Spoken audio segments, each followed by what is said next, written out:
Assalamualaikum warahmatullahi wabarakatuh. Selamat pagi, salam sejahtera untuk kita semua. Tabi pun. Di sini kami dari kelompok 1 akan mempresentasikan materi yang berjudul Problematika Penerapan Understanding by Design dalam Pendidikan Formal sebagai Stakeholder. Yang pertama yakni pengertian. Stakeholder pada awalnya digunakan dalam dunia usaha. Istilah ini berasal dari bahasa Inggris, terdiri dari dua kata, yakni stake dan holder. Stake berarti giving support, holder berarti pemegang. Stakeholder pendidikan dapat diartikan sebagai orang yang menjadi pemegang dan sekaligus pemberi support terhadap pendidikan. Stakeholder adalah orang-orang atau badan yang berkepentingan langsung maupun tidak langsung terhadap kegiatan pendidikan di sekolah. Selanjutnya yakni pemetaan stakeholder. Lembaga pendidikan memiliki berbagai macam stakeholder. Adapun pemetaan atau pembagiannya sebagai berikut. Yang pertama, stakeholder premier atau pemerintah merupakan stakeholder yang memiliki kaitan kepentingan secara langsung dengan suatu kebijakan, program, dan proyek. Selanjutnya, stakeholder sekunder, yakni kepala sekolah, pendidik, dan tenaga kependidikan, siswa, staf administrasi, yayasan, dan komite sekolah.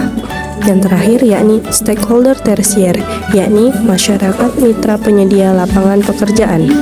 Selanjutnya yakni peran stakeholder dalam pendidikan, yakni yang pertama Kementerian Pendidikan, yakni menyelenggarakan urusan pemerintahan di bidang pendidikan anak usia dini, pendidikan dasar, pendidikan menengah, dan pendidikan masyarakat serta pengelolaan kebudayaan untuk membantu Presiden dalam menyelenggarakan pemerintahan negara. Selanjutnya Dinas Pendidikan, yakni memberi fasilitas pada tiap-tiap satuan pendidikan, menjamin kelancaran proses belajar mengajar agar lebih efektif. Selanjutnya yakni komite sekolah. Komite sekolah yakni memberi pertimbangan, dukungan, kontrol, dan terlaksananya kurikulum pendidikan di sekolah untuk mencapai tujuan pendidikan yang diharapkan. Dan yang terakhir yakni masyarakat. Masyarakat merupakan pihak yang berpartisipasi secara sadar untuk berkontribusi dalam program pengembangan kurikulum pendidikan mulai dari perencanaan, pelaksanaan, monitoring, sampai pada tahap evaluasi. Untuk selanjutnya yakni peranan Understanding by Design atau UBD dalam kurikulum di Indonesia. UBD di Indonesia diadopsi dalam bentuk IKM, yakni implementasi kurikulum merdeka. Alur dalam UBD yaitu backward design. Penerapan backward design kurikulum merdeka sebagai berikut. Yang pertama, profil pelajar Pancasila sebagai tujuan akhir pendidikan. Yang kedua, merumuskan TP dan ATP dengan menggunakan CP sebagai acuan yang disesuaikan dengan tahap perkembangan anak. Dan yang terakhir yakni merancang proses pembelajaran yang disesuaikan dengan kebutuhan dan karakteristik peserta didik. Problematika stakeholder dalam penerapan Understanding by Design.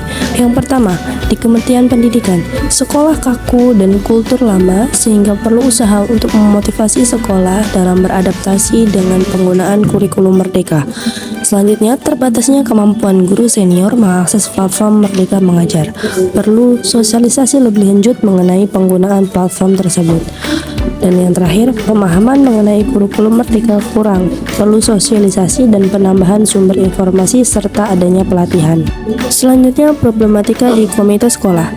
Yang pertama yakni tidak semua anggota dalam komite sekolah memiliki latar belakang pendidikan sehingga butuh waktu lebih untuk memahami tentang kurikulum, khususnya penerapan UBD dalam kurikulum merdeka.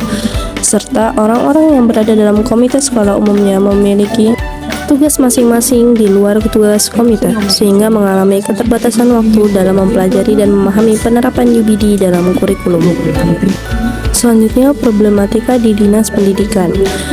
Yang pertama yakni sarana prasarana sekolah untuk menunjang pembelajaran kurang, sehingga Dinas Pendidikan harus menyediakan sarana prasarana di sekolah untuk menunjang pembelajaran yang menerapkan kurikulum merdeka. Selanjutnya yakni tidak meratanya ketersediaan guru, terutama guru yang paham dan implementasi kurikulum merdeka, sehingga perlu adanya program inklusi di sekolah agar terdapat tenaga pendidikan yang mumpuni. Dan problematika yang terakhir yakni di masyarakat, yakni belum semua masyarakat ikut dalam membangun dan melaksanakan program kependidikan, sehingga perlu melibatkan masyarakat secara aktif dalam kegiatan pembelajaran. Selanjutnya, UBD belum sepenuhnya dapat diimplementasikan di Indonesia, maka diperlukan waktu dan informasi yang lebih dalam implementasinya. Dan yang terakhir, perbedaan perspektif masyarakat terhadap implementasi UBD sehingga diperlukan sosialisasi kepada masyarakat. Mungkin sekian presentasi yang dapat kami sampaikan. Apabila terdapat salah kata, kami mohon maaf, dan kepada Allah kami mohon ampun. Wallahul muwaffiq ila aqwamit thoriq. Wassalamualaikum warahmatullahi wabarakatuh.